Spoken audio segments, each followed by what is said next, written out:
Resistance Management School on realagriculture.com was brought to you by CropLife Canada. We're joined now by Frank Doyon, Colorado State University, and we're going to talk resistance management. We're here in London at the Certified Crop Advisor annual meeting. Welcome. Well, thank you, Bernard. I'm very glad to be here. Awesome. Hey, we've talked a lot about resistance management on the Resistance Management School.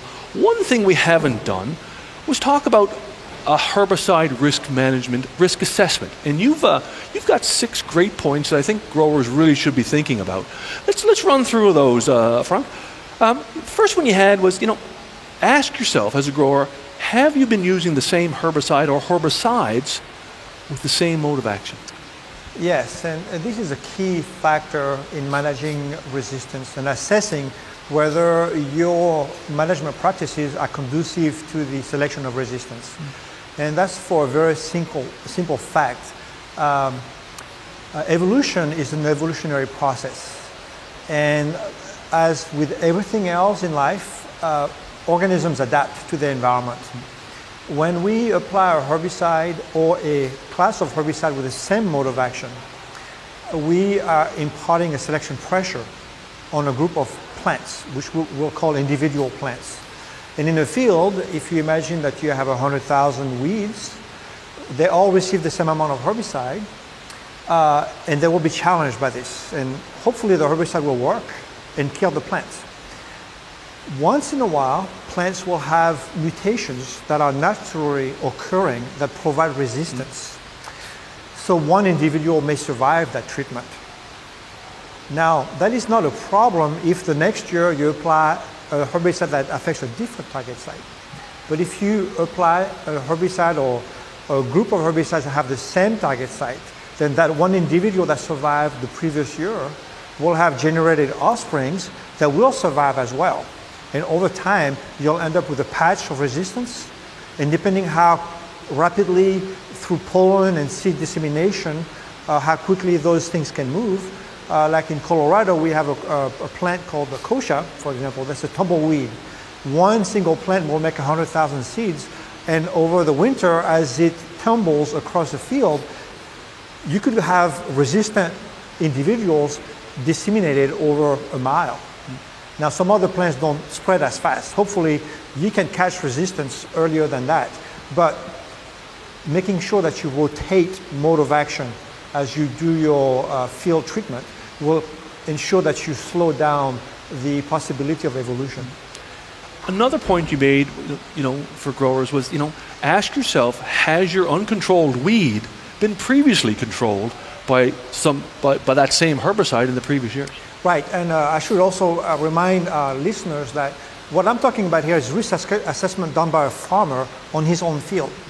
Just common sense observation of what works normally, and then if you have used particular weed management methods that worked before, and all of a sudden you have plants that start escaping the treatment, that is a red flag. It doesn't mean you have resistance, but it is something that you need to keep in mind to maybe investigate further.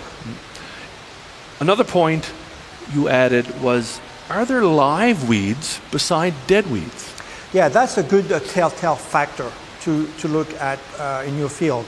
As you scout for your weeds, and after your treatment, a very good telltale sign that you may have resistant weeds would be that if you have the same weed species in a patch, and you will have living organisms next to burned down or dead individuals, that suggests that you may have resistant individuals because you apply the herbicide effectively, you get the control that you expect, except you have a few individuals that survive. That is a red flag. Yeah.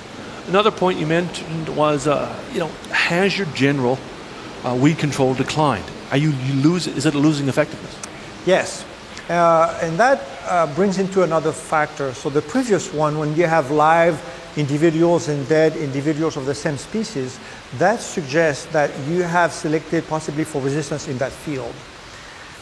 When you have a particular weed management protocol that worked in the past, but then slowly stops working, that may be evidences of what's called weed shifts, that you actually have weeds that are naturally more tolerant. So it's not really necessarily resistance, but that you are selecting for weeds that have more natural tolerance of your herbicide, which is just as much of a problem.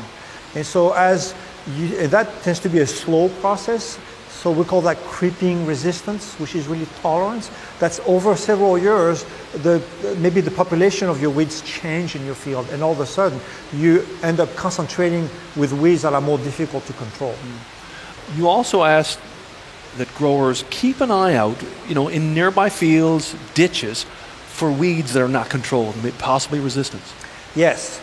The best management practice to avoid resistance is not to have resistance and manage it, but to prevent the establishment of your resistance in your field. So if you know from going to regional meetings or talking to your crop advisors or crop consultants, if they know that resistance exists in neighbor fields or in the next county, or if you have issues with your ditches or around your farm, well, you better catch it there rather than after it gets into your field. So being aware of not only how effective your management is in your field, but as well as what's around it.